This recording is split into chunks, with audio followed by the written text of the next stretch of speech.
the indigenous peoples of North America, commonly referred to as Native Americans, encompass a vast array of cultures, languages, traditions, and geographic settlements. The cultural and geographic diversity among Native American tribes is deeply influenced by the continent's varied landscapes, from the arid deserts of the Southwest to the dense forests of the Northeast, and from the rolling plains of the Midwest to the frigid tundras of the Arctic.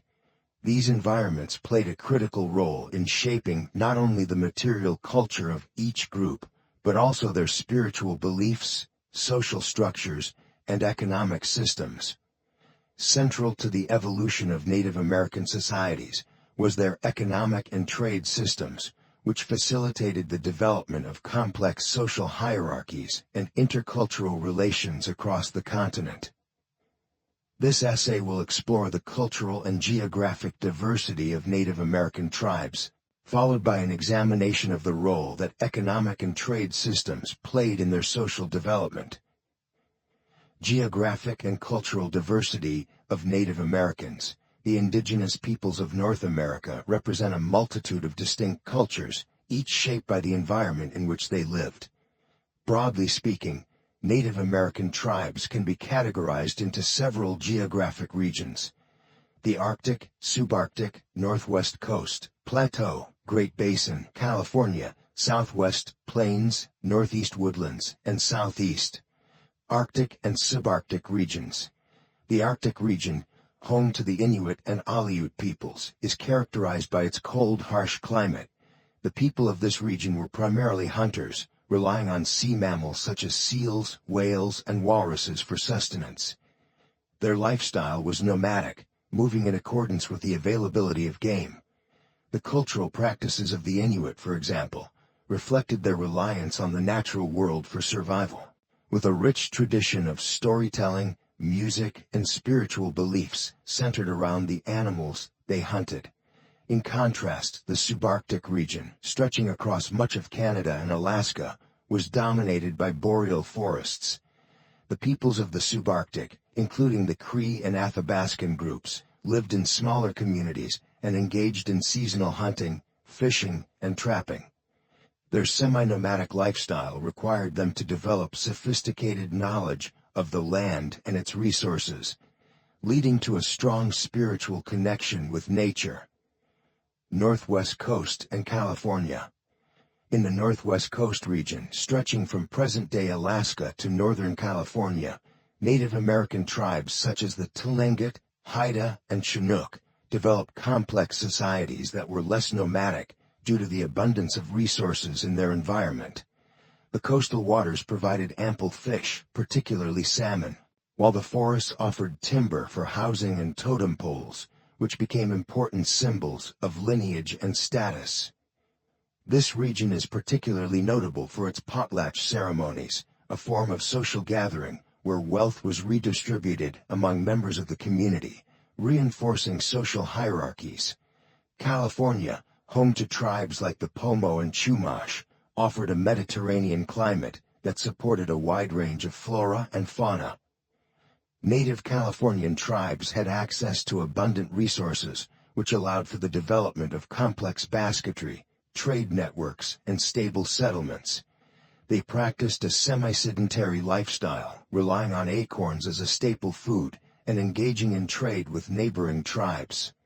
Southwest and Plains. In the Southwest, the Hopi, Zuni, and Navajo peoples lived in arid desert environments, where agriculture played a significant role in their societies. They practiced dry farming techniques, relying on crops such as maize, beans, and squash. The Pueblo peoples in particular are known for their adobe dwellings, which were built in large multi-story complexes that housed entire communities. The Southwest also gave rise to rich spiritual traditions, with intricate ceremonies related to agriculture and the natural world. The Plains, home to the Sioux, Cheyenne, and Comanche among others, are often associated with the image of nomadic buffalo hunters. The introduction of the horse by the Spanish in the 16th century revolutionized the way of life for Plains tribes, allowing them to follow buffalo herds more efficiently. This mobility influenced their social structures, with bands of people moving in large groups across vast distances. The spiritual life of Plains tribes was closely tied to the buffalo, which provided food, clothing, and materials for shelter. Northeast and Southeast woodlands. The Northeast woodlands, including the Iroquois and Algonquin peoples, were densely forested and provided a rich environment for agriculture, hunting, and fishing. The Iroquois Confederacy, a powerful alliance of 6 nations, is notable for its sophisticated political system and longhouses, which served as communal living spaces. The practice of maize agriculture was central to the economy, and the spiritual life of these peoples often revolved around agricultural cycles. The Southeast, home to the Cherokee, Creek, and Seminole, was similarly rich in resources. The warm climate and fertile soil allowed for extensive agriculture, including the cultivation of maize, beans, and squash. Southeastern tribes also built large earthen mounds for ceremonial purposes, such as the ones found at Cahokia. These societies were hierarchical, with chiefs and elites playing a central role in both governance and religious life. The role of economic and trade systems in social development. The economic systems of Native American societies were deeply intertwined with their cultural and social development. The diversity of environments across North America necessitated different economic practices, which in turn shaped the way tribes interacted with one another. While some groups were primarily hunter-gatherers, others practiced agriculture, and many engaged in trade networks that spanned great distances. Trade was not merely an economic activity, but also a social one, helping to forge alliances, establish peace, and create complex social hierarchies. In many Native American societies, subsistence economies were the norm, with people relying on hunting, fishing, and gathering for survival. These activities were often communal, with members of a tribe working together to ensure that everyone had enough food. This communal approach to resource management fostered a sense of unity and cooperation within tribes. Agriculture played a crucial role in the development of more complex societies, particularly in regions like the Southwest and Southeast. The cultivation of maize, beans, and squash, known as the Three Sisters, allowed for surplus food production, which in turn supported larger populations and more permanent settlements. The storage of surplus crops also enabled the development of social stratification, as some individuals accumulated more wealth than others. Trade networks were vital to the social and economic development of Native American societies. These networks spanned vast distances, allowing for the exchange of goods, ideas, and cultural practices between tribes. For example, the Hopewell culture, which flourished in the Midwest from around 200 BCE to 500 CE, is known for its extensive trade network that reached as far as the Gulf Coast and the Rocky Mountains. The Hopewell exchanged goods such as copper, shells, and obsidian, which were used to create intricate jewelry, tools, and ceremonial objects. In the plains, trade routes facilitated the exchange of horses, buffalo hides, and other resources between tribes. The Comanche, for instance, became dominant traders of horses, which were in high demand among other plains tribes. This trade not only bolstered the economy but also strengthened the social and political power of the Comanche. The coastal tribes of the Pacific Northwest developed a unique system of wealth redistribution through potlatch ceremonies.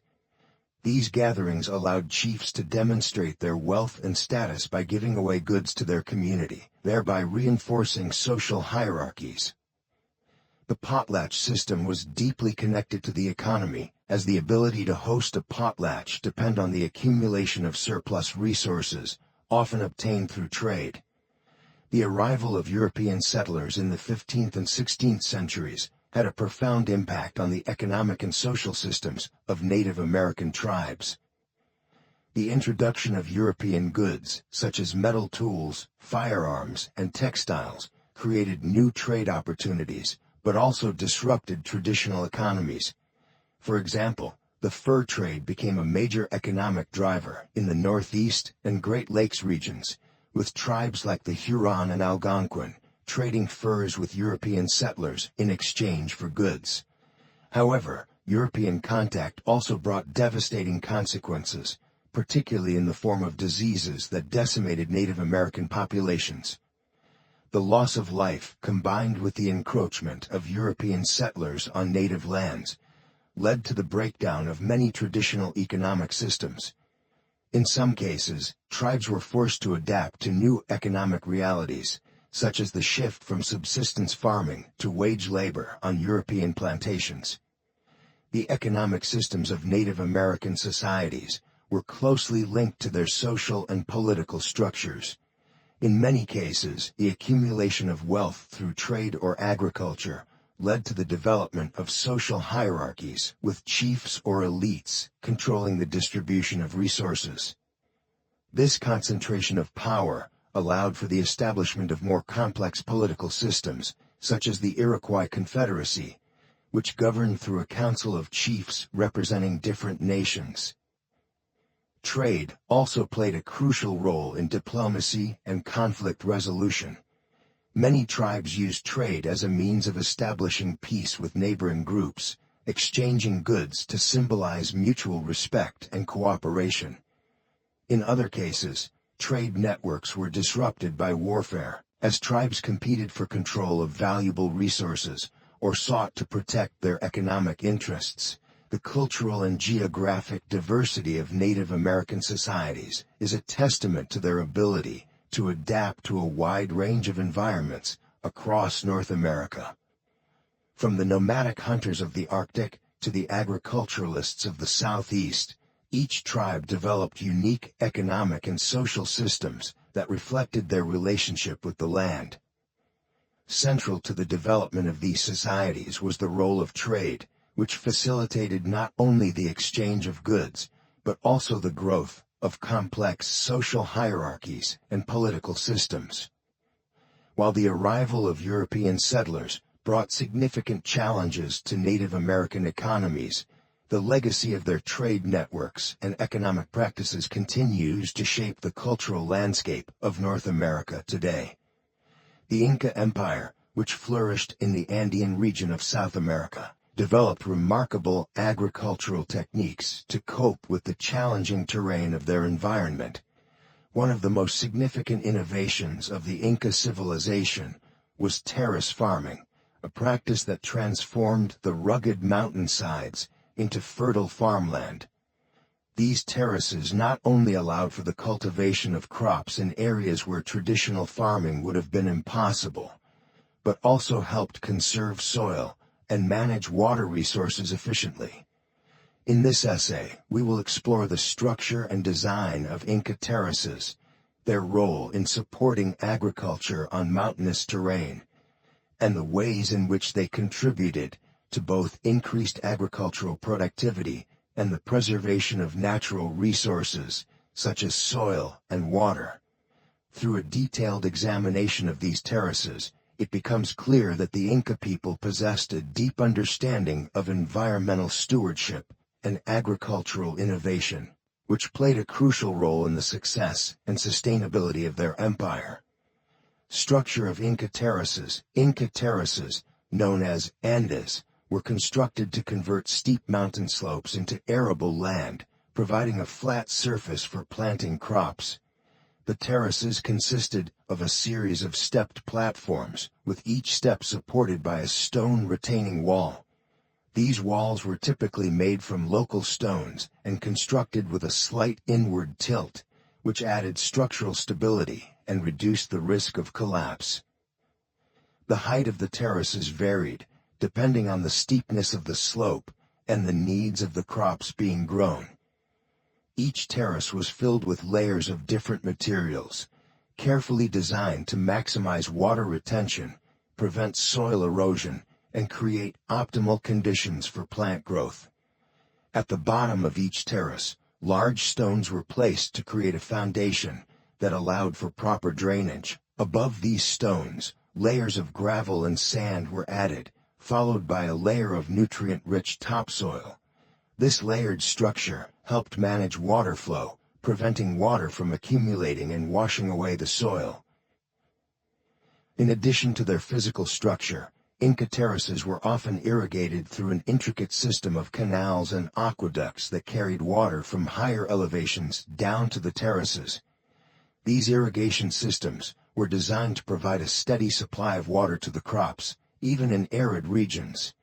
Water was distributed evenly across the terraces, reducing the risk of oversaturation and ensuring that crops at all elevations received sufficient hydration. Role of terraces in mountain agriculture. The Andean region, where the Inca Empire was located, is characterized by its steep, mountainous terrain. Traditional farming methods would have been ineffective in such an environment, as the slopes would lead to rapid soil erosion and make it difficult to retain water. By constructing terraces, the Inca were able to create flat, stable surfaces for agriculture, allowing them to cultivate crops on land that would otherwise have been unusable. Terraces also played a crucial role in microclimate management. The vertical height of the terraces allowed farmers to plant crops at different elevations, taking advantage of the natural temperature variations that occurred along the mountainside. For example, crops that thrived in cooler temperatures could be planted at higher elevations, while those that required warmer conditions were planted on lower terraces. This form of vertical archipelago agriculture enabled the Inca to grow a diverse range of crops, even in regions with limited arable land. Crops grown on these terraces included staples of the Inca diet, such as potatoes, maize, quinoa, and beans. The terraces were also used to cultivate medicinal plants and other important agricultural products that were essential for trade and sustenance within the empire. By maximizing the agricultural potential of the mountainous landscape, the Inca were able to support a large population and maintain a stable food supply, even in times of drought or environmental stress. Soil conservation and prevention of erosion. One of the most significant benefits of Inca terrace farming was its ability to conserve soil and prevent erosion. The mountainous regions of the Andes are highly susceptible to erosion due to their steep slopes and heavy rainfall. In the absence of terraces, rainwater would flow down the mountainsides, washing away the topsoil and leaving the land barren and unproductive. The stone walls of the terraces acted as barriers, preventing soil from being carried away by rainwater and wind. In addition to stabilizing the soil, the layered structure of the terraces helped improve soil fertility. The top layer of soil on each terrace was constantly replenished with nutrients through natural processes, such as composting, and the addition of organic matter from crop residues. This created a nutrient-rich environment for crops to grow, reducing the need for artificial fertilizers and contributing to the long-term sustainability of the land. The drainage systems built into the terraces also played a key role in preventing erosion. By allowing excess water to filter through the gravel and stone layers, the terraces prevented water from accumulating on the surface, which could have caused soil saturation and subsequent landslides. Instead, the terraces acted as a sponge, absorbing and slowly releasing water in a controlled manner. This not only conserved soil but also helped maintain moisture levels, ensuring that crops had a consistent water supply throughout the growing season. Water management and irrigation. Water scarcity was a major challenge in many parts of the Inca Empire, particularly in the arid highlands. To address this issue, the Inca developed sophisticated water management systems that complemented their terrace farming practices. These systems included aqueducts, reservoirs, and canals that transported water from distant sources, such as mountain springs and glaciers, to the terraces. The Inca were skilled hydraulic engineers who understood how to harness the natural flow of water to irrigate their fields. Water was carefully channeled through stone-lined canals, which often followed the contours of the landscape to minimize water loss, through evaporation or runoff. In some cases, the Inca built reservoirs to store water during the rainy season, ensuring a steady supply of irrigation water during the dry months. One of the most impressive examples of Inca water management is the system of canals and fountains found at Machu Picchu. This ancient city, perched high in the Andes, relied on a complex network of water channels that brought fresh water from nearby springs to the agricultural terraces and residential areas. The precision with which these canals were built demonstrates the Incas' advanced understanding of water flow and their ability to adapt their agricultural practices to the challenges of their environment. Increasing agricultural productivity. Terrace farming allowed the Inca to significantly increase agricultural productivity by making use of otherwise unworkable land. The terraces provided a means of cultivating crops in high-altitude regions where the climate and soil conditions would not have supported traditional farming methods. By flattening the slopes, the Inca created a controlled environment that was conducive to growing a wide variety of crops. In addition to expanding the amount of arable land, terrace farming also contributed to higher crop yields. The improved soil fertility and water management systems ensured that crops received the nutrients and hydration they needed to thrive. Furthermore, the terraces helped regulate temperature and moisture levels, creating microclimates that were ideal for specific crops. The ability to grow crops at different elevations allowed the Inca to experiment with different agricultural techniques and optimize their farming practices. As a result of these innovations, the Inca Empire was able to produce surplus food, which was stored in granaries and redistributed during times of scarcity. This surplus played a crucial role in the stability of the empire, as it allowed the Inca to support a growing population and maintain their dominance over a vast and diverse territory.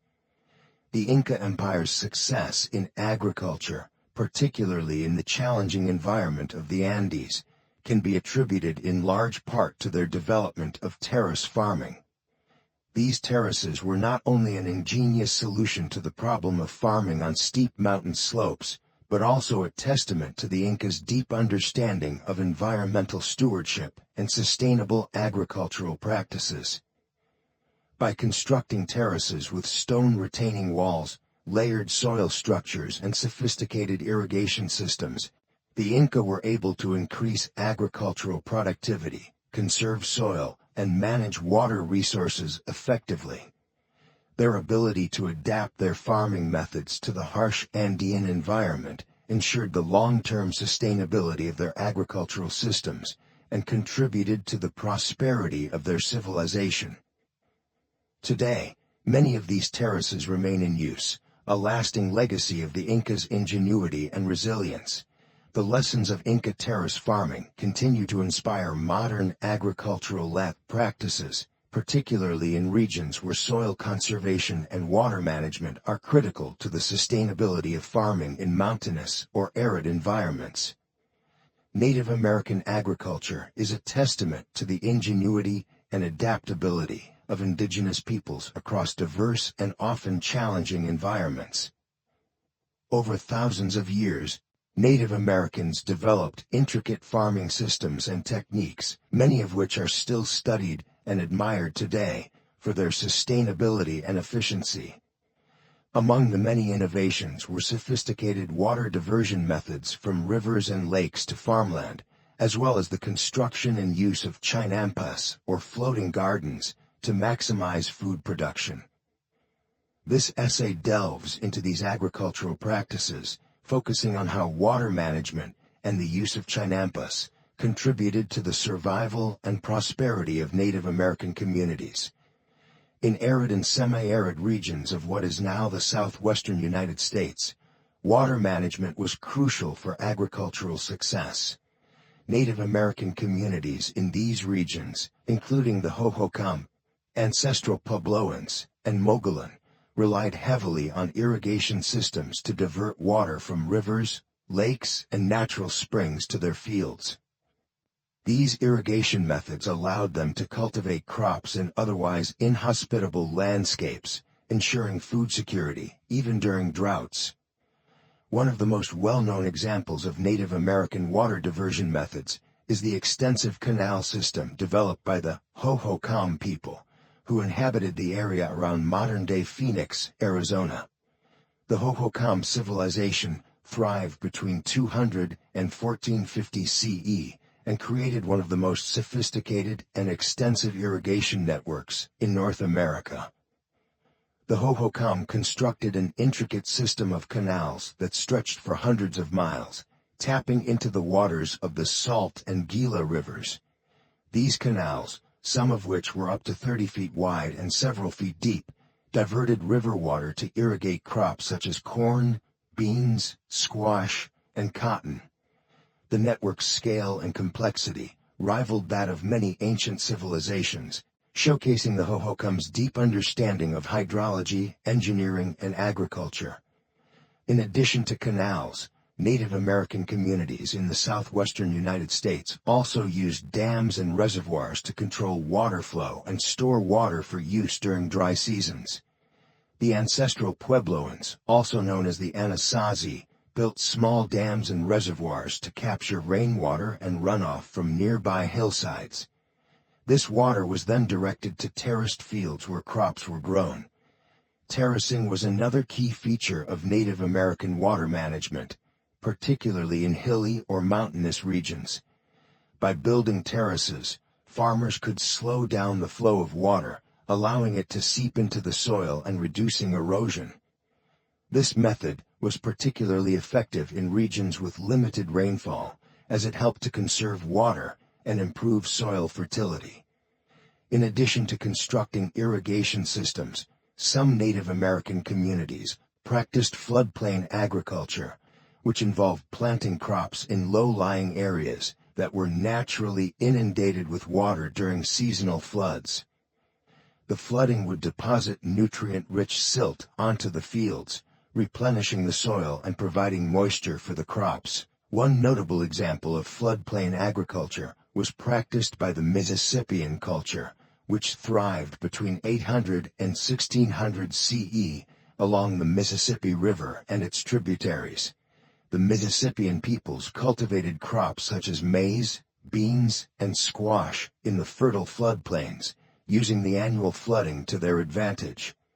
The floodwaters not only provided essential nutrients to the soil, but also helped to control pests and weeds. In some regions, Native American communities built aqueducts and water tunnels to transport water over long distances.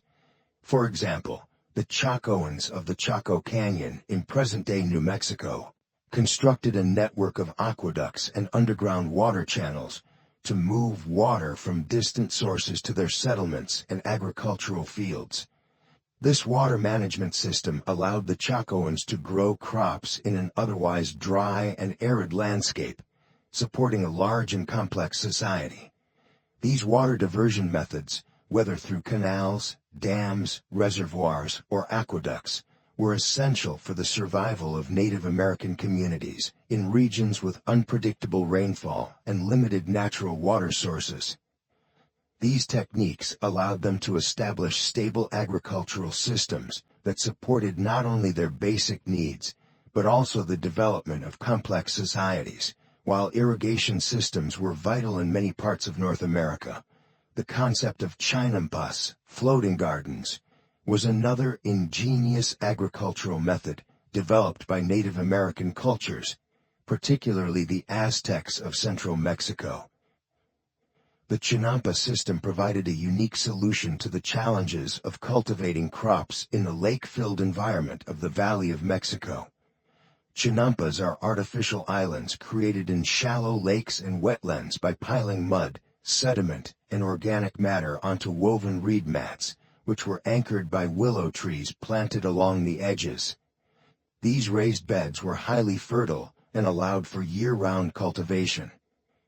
The chinampas were separated by narrow canals, which provided easy access to water for irrigation and transportation.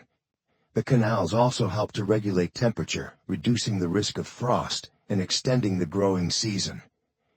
The Chinampa system was particularly well suited to the environment of Lake Texcoco, where the Aztec capital Tenochtitlan was located. The city was built on a series of islands in the lake, and the surrounding waters were used to create these floating gardens, which played a crucial role in feeding the city's large population. The Chinampa system offered several significant advantages for agriculture. First and foremost, the nutrient-rich mud from the lake bottom provided excellent soil for growing crops. The high fertility of the soil meant that Chinampas could produce multiple harvests per year, significantly boosting food production. Additionally, the canals surrounding the Chinampas made it easy to transport goods to and from the gardens. Farmers could navigate the canals using small boats, allowing them to move harvested crops quickly and efficiently to markets in Tenochtitlan and other nearby cities. The canals also served as a natural irrigation system, as water could be easily drawn from the surrounding lake to water the crops. This eliminated the need for complex irrigation infrastructure and ensured that the gardens remained well watered throughout the growing season. Finally, the proximity of the Chinampas to the lake helped to create a microclimate that protected the crops from extreme temperatures. The water in the canals acted as a heat sink, absorbing warmth during the day and releasing it at night, reducing the risk of frost damage and extending the growing season. The Aztecs grew a wide variety of crops on the Chinampas, including staples such as maize, corn, beans, and squash. These crops formed the basis of the Aztec diet and were essential for the survival of the population. In addition to these staple crops, the Aztecs also cultivated tomatoes, chili peppers, amaranth, and various herbs and flowers on the Chinampas. The diversity of crops grown on the Chinampas was crucial for maintaining a balanced diet and ensuring food security.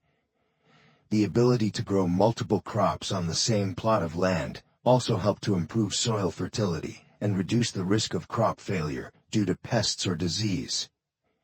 The Chinampa system was not only highly productive, but also remarkably sustainable.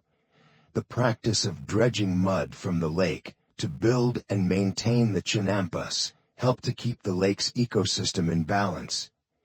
The removal of sediment prevented the lake from becoming too shallow, while the organic matter added to the Chinampas improved soil fertility. Additionally, the canals between the Chinampas provided a habitat for fish, birds, and other wildlife, which further contributed to the overall sustainability of the system.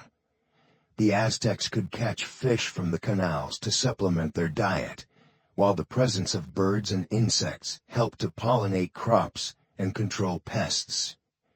The Chinampa system also required relatively low inputs of labor and materials once established. The natural fertility of the lake mud meant that farmers did not need to use artificial fertilizers, and the proximity of the Chinampas to the water source reduced the need for complex irrigation infrastructure.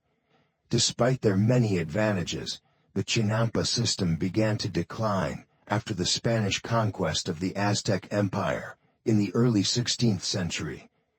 The Spanish introduced new agricultural practices and crops that were less suited to the Chinampa system, and many of the canals were filled in or neglected as the Spanish sought to transform the landscape to better suit their own needs.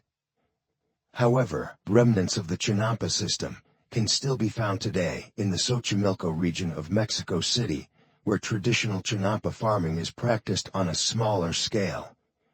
The Chinampas of Xochimilco are recognized as a UNESCO World Heritage Site, and efforts are being made to preserve and revive this ancient agricultural technique.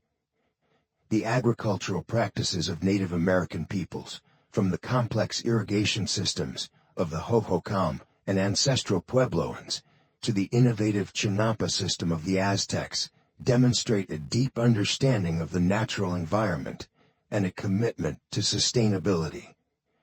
These techniques allowed Native American communities to thrive in diverse and often challenging environments, providing them with a stable food supply and supporting the growth of complex societies. The Chinampa system, in particular, stands out as a remarkable example of how humans can work in harmony with nature to create a highly productive and sustainable agricultural system. While the decline of Chinampas following the Spanish conquest is a reminder of the fragility of traditional knowledge, efforts to preserve and revive this system offer hope for the future as modern agriculture faces increasing challenges from climate change and environmental degradation. The lessons of Native American agriculture, particularly the use of water diversion methods and sustainable farming practices like Chinampas, are more relevant than ever. Throughout history, indigenous civilizations in the Americas developed advanced agricultural systems that supported their large populations and intricate societies. Among the many crops cultivated, 3 stand out for their significance not only as food sources, but also as cultural symbols: corn, maize, potatoes, and cacao. Each of these crops played a vital role in the sustenance, economy, and spirituality of different civilizations, from the vast highlands of the Andes to the tropical lowlands of Mesoamerica. This article will explore the historical and cultural importance of these crops to the Inca, Maya, and Aztec civilizations. Corn, known as maize in many parts of the world, is perhaps the most significant crop of the pre-Columbian Americas. Its cultivation and consumption can be traced back over 7,000 years, with evidence suggesting it was first domesticated in the region that is now Mexico. From there, it spread across North and South America, becoming the primary food source for many civilizations, including the Maya and Aztec. For the Maya, corn was more than just a staple food. It was a sacred plant tied to their creation myths. In the Popol Vuh, the Maya creation story, humans were believed to be created from maize dough by the gods.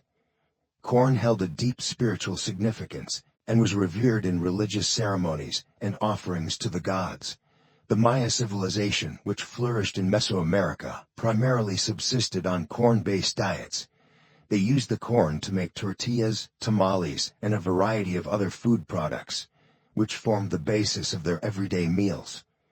The Maya people also planted corn in rotation with other crops, such as beans and squash, following an agricultural system known as the Three Sisters that helped ensure sustainable farming.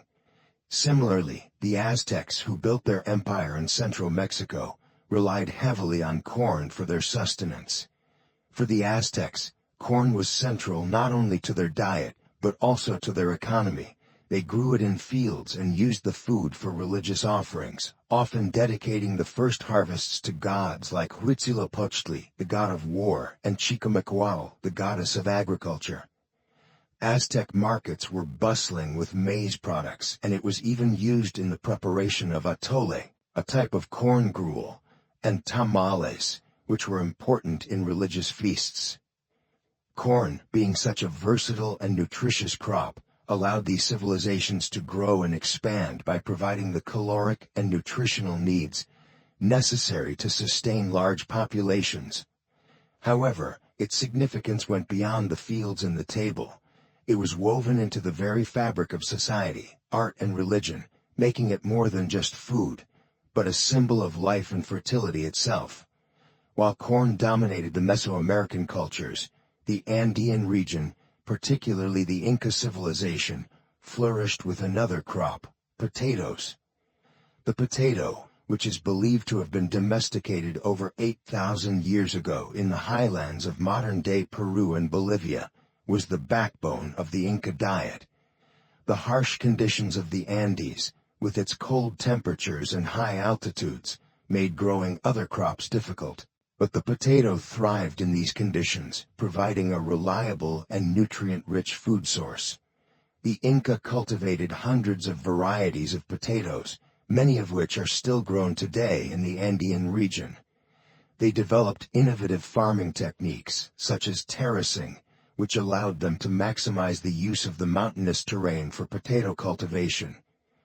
terraces were carved into the mountainside, creating flat areas where potatoes and other crops could be grown, and sophisticated irrigation systems were developed to manage water supply. This allowed the Inca to support a large population and feed their armies. Potatoes were also a vital part of the Inca economy. They were stored in large quantities, often freeze-dried to make chuño, a lightweight, long-lasting product that could be stored for years. This made potatoes a key food source during times of war, famine, or natural disasters. The Inca even had a system of food redistribution, ensuring that surplus potatoes from fertile areas could be sent to regions facing shortages.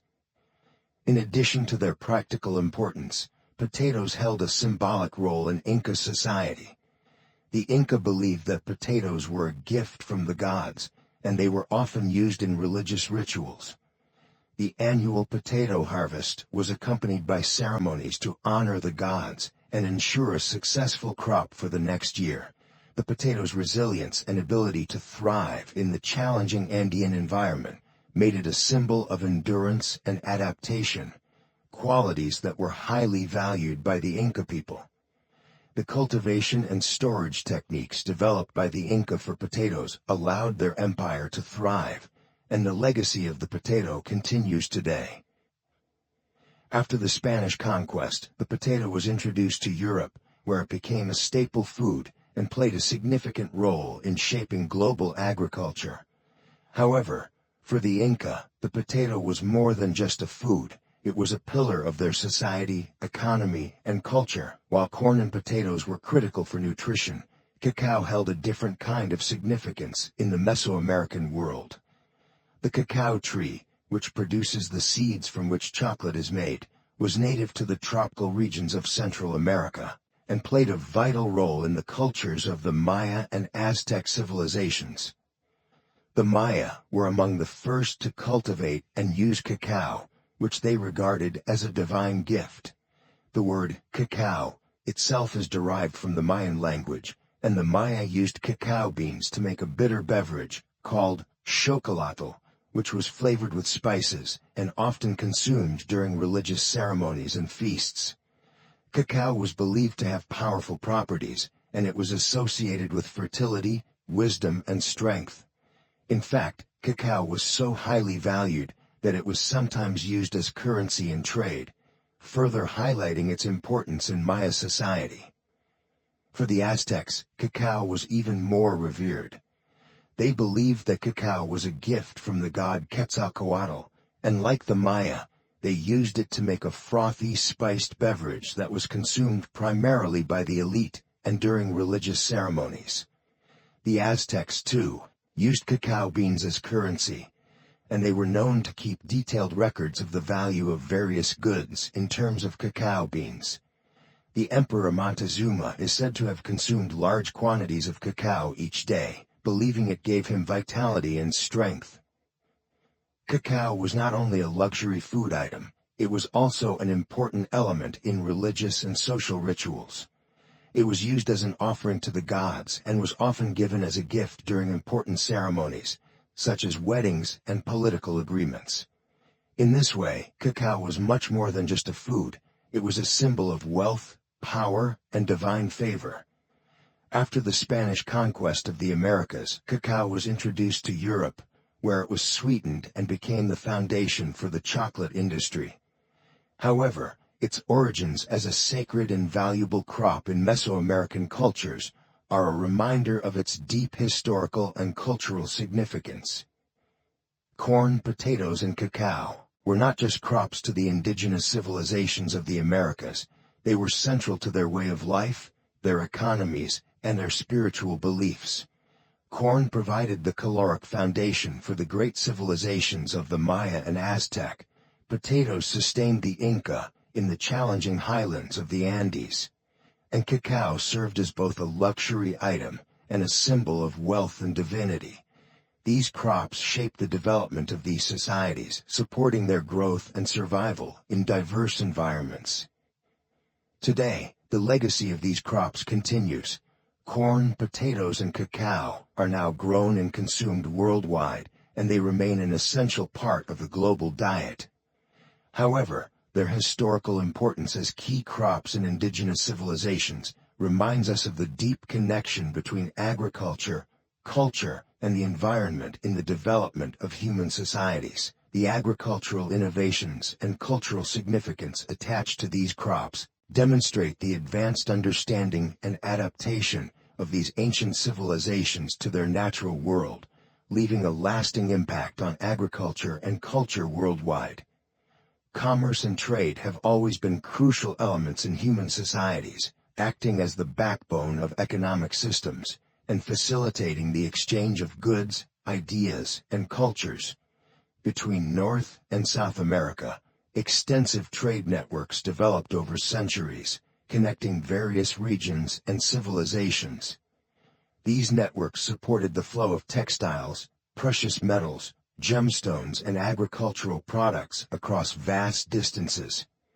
Moreover, indigenous tribes such as the Hopi and Pueblo played a significant role in these systems, contributing to the trade of essential goods like salt and pottery. This essay delves into the complex and far-reaching trade networks in the Americas, the roles of various tribes, and the significance of markets and trade hubs in sustaining the economic life of these societies. Trade between North and South America was supported by a series of interlinked trade routes that spanned the entire continent. These trade routes connected the diverse cultures of the Americas, from the advanced civilizations of Mesoamerica and the Andes, to the smaller tribes that inhabited what is now the United States and Canada. A key aspect of these trade networks was the flow of textiles. Civilizations such as the Maya, Inca, and Aztec were renowned for their textile production. Skilled weavers produced intricately designed fabrics from cotton, alpaca, and llama wool. These textiles were not only functional, but also served as important status symbols. Among the Hopi and Pueblo, weaving traditions were well established, with their colorful textiles and intricate patterns being highly sought after in regional markets. The Pueblo, in particular, developed a complex system of trade with neighboring tribes, exchanging woven fabrics for other essential goods, including food, pottery, and raw materials. Precious metals were another highly valuable commodity exchanged across the Americas. The civilizations of Mesoamerica, particularly the Aztec and Maya, mined and worked with gold and silver, producing elaborate jewelry and religious artifacts. Further south, the Inca Empire also had vast resources of precious metals, which were used for both decoration and as currency in some cases. These metals were traded widely, passing through various tribes and civilizations, and were often considered symbols of power and wealth. The metalwork of North American tribes like the Mississippians also contributed to this exchange, particularly through the trade of copper, which was used to craft tools and ornaments. Gemstones, such as turquoise, jade, obsidian, were among the most traded items in the Americas. Turquoise, in particular, held significant spiritual and cultural value for many indigenous groups. It was mined in the southwestern United States, particularly in regions controlled by the Pueblo, and was traded extensively with Mesoamerican cultures. The Hopi also participated in this gemstone trade, utilizing turquoise in their religious ceremonies and artistic creations. Jade, often associated with the Maya and Olmec civilizations, was a highly prized material that symbolizes purity and immortality. It was exchanged for other valuable resources such as feathers, textiles, and cacao. Agricultural products formed the backbone of trade in the Americas, given that many societies were heavily reliant on agriculture for their sustenance. Maize, beans, and squash, often referred to as the Three Sisters, were the primary staples traded between tribes. The importance of these crops cannot be overstated, as they were essential to the survival of many communities. In addition to foodstuffs, other agricultural products such as cotton, tobacco, and cow were traded. Cacao in particular held great cultural and economic significance in Mesoamerica, where it was consumed as a beverage and used as currency by the Maya and Aztec civilizations. The Hopi and Pueblo tribes were central players in the trade networks of the American Southwest. These tribes inhabited regions that were rich in natural resources and strategically located at the crossroads of various trade routes. The Hopi, in particular, lived in what is now Arizona, while the Pueblo people occupied areas of New Mexico. Both tribes had well-established agricultural systems, which produced surplus crops for trade with neighboring tribes. Salt was one of the most important commodities traded by the Hopi and Pueblo peoples. Salt was essential for preserving food, and its scarcity in certain regions made it a highly valuable commodity. The Hopi and Pueblo obtained salt from nearby salt flats and traded it with other tribes, including the Navajo, Apache, and even more distant Mesoamerican civilizations.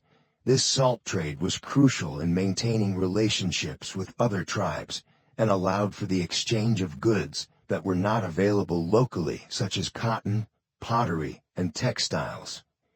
Pottery was another significant trade item for the Hopi and Pueblo tribes. These groups were known for their exceptional craftsmanship in pottery, producing intricately designed vessels that were both functional and artistic. Pueblo pottery in particular was highly sought after for its durability and beauty. The Hopi also produced fine pottery with designs that often incorporated spiritual symbols and representations of their cosmology. These pottery pieces were traded not only for practical use, but also for their artistic and ceremonial value. Pottery from the Hopi and Pueblo regions has been found in archaeological sites as far south as Mexico, indicating the vast reach of their trade networks. The existence of markets and trade centers played a crucial role in the exchange of goods among indigenous peoples. These markets served as hubs where tribes could gather to trade goods, share news, and engage in social and cultural activities. The trade networks that linked North and South America depended heavily on these market centers, which often operated on a seasonal basis, coinciding with harvests and religious festivals. One of the most famous trading hubs in North America was the Cahokia Mounds, located near present-day St. Louis, Missouri. Cahokia was a major center of trade, attracting goods and traders from all over the continent. Archaeological evidence suggests that copper, shells, and obsidian were among the items traded at Cahokia. This center was part of the Mississippian culture, which had extensive trade connections with tribes across the Midwest and Southeast. While the Hopi and Pueblo were not directly linked to Cahokia, they participated in similar regional markets that facilitated the exchange of goods such as pottery, textiles, and agricultural products. Further south, in Mesoamerica, the city of Tenochtitlan served as a major trade hub for the Aztec Empire.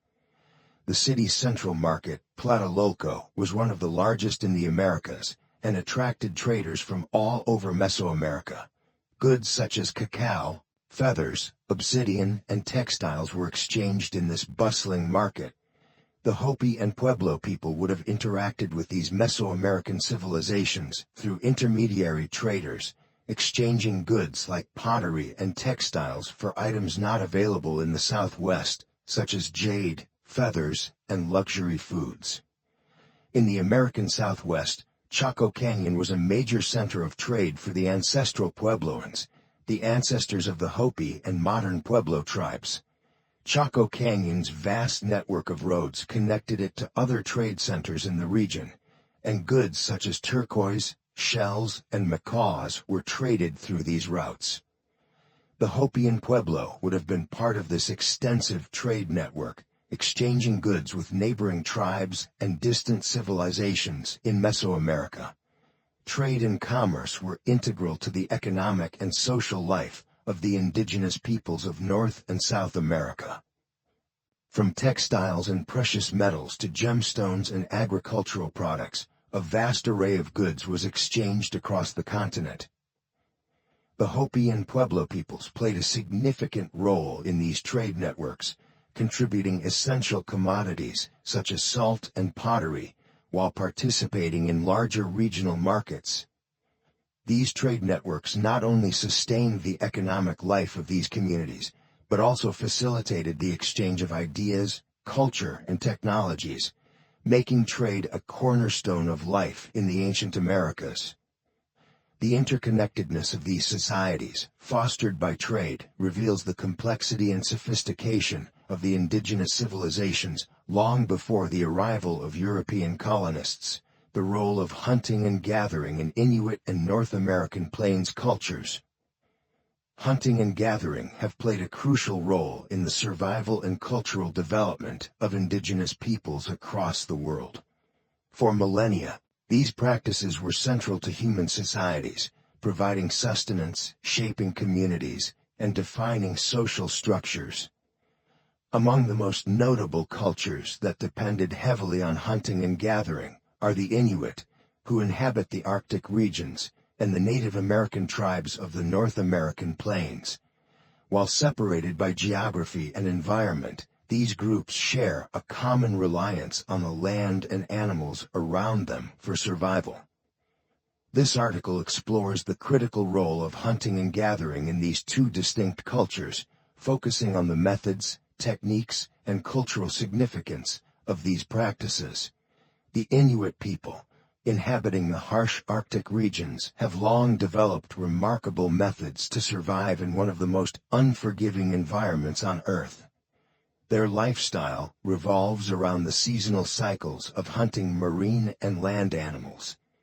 Given the scarcity of vegetation in the Arctic, hunting provides the bulk of their nutritional and material needs. One of the most important animals to the Inuit is the seal. Seals are hunted for their meat, blubber, and fur, which are essential for both food and clothing in the cold Arctic conditions. Seal hunting is both an art and a test of endurance. Hunters often wait by breathing holes in the ice, where seals surface to breathe. This method, called seal stalking, requires immense patience, as hunters may wait for hours, motionless in freezing temperatures. Once the seal surfaces, the hunter must act quickly and skillfully, using a harpoon to kill the animal before it can escape back into the water. Seal blubber is a vital source of calories and can be stored for long periods. Additionally, the blubber is used as fuel in traditional Inuit lamps called kulik, which provide light and warmth. Seal skins are expertly tanned and used to make waterproof clothing and boots, essential for survival in icy, wet conditions. In some Inuit communities, whale hunting is also a significant practice, particularly in coastal areas where bowhead and beluga whales are found. The whales provide large quantities of food and materials, and the hunting of a whale is often a community event. The meat is shared among the entire village, and whale bones and baleen are used in construction and tool making. The hunting of whales requires coordinated teamwork and specialized boats called umiaks, which are designed to navigate the treacherous Arctic waters. Whale hunting is deeply embedded in Inuit culture and spirituality, with many ceremonies and rituals surrounding the event. It is considered a symbol of unity and cooperation, as the entire community comes together to ensure survival. In addition to hunting, the Inuit are renowned for their ingenuity in building shelters suited to their environment. The igloo, a dome-shaped house made of snow blocks, is an iconic symbol of Inuit survival. Snow is an excellent insulator, and when packed tightly, it traps warmth inside. The structure of the igloo is designed to be wind-resistant and strong enough to support the weight of heavy snowfalls. The construction of igloos is a skill passed down through generations. Large igloos can house several families, while smaller ones serve as temporary hunting shelters. The building of igloos demonstrates the Inuits' profound understanding of their environment and their ability to adapt to its challenges. While the Inuit adapted to the extreme cold, the Native American tribes of the North American Plains thrived in vast open grasslands. For these tribes, such as the Lakota, Cheyenne, and Comanche, the bison was central to their way of life. The bison, or American buffalo, was not only a source of food, but also provided materials for clothing, shelter, and tools. The hunt for bison was an event of great importance, often involving elaborate preparation and coordination. Bison were hunted using various methods, including stampeding herds over cliffs, known as buffalo jumps, or surrounding them in a large group on horseback. The introduction of the horse, brought to North America by the Spanish, revolutionized bison hunting, making it more efficient and allowing the Plains tribes to cover larger areas in search of herds. Every part of the bison was used. The meat was dried and preserved as pemmican, a high-energy food that could be stored for long periods, making it essential for survival during the harsh winter months. Bison hides were used to make clothing, moccasins, and the covers for teepees, the portable homes of the Plains tribes. Bones were fashioned into tools, and even the bison's stomach could be used as a water container. The bison hunt was more than just an economic activity, it was also a social and spiritual event. Many tribes had ceremonies and dances related to the hunt, and successful hunts were often followed by feasts and celebrations. The bison was revered as a sacred animal, symbolizing strength, endurance, and the connection between humans and the natural world. In addition to hunting bison, the Plains tribes also gathered wild plants to supplement their diet.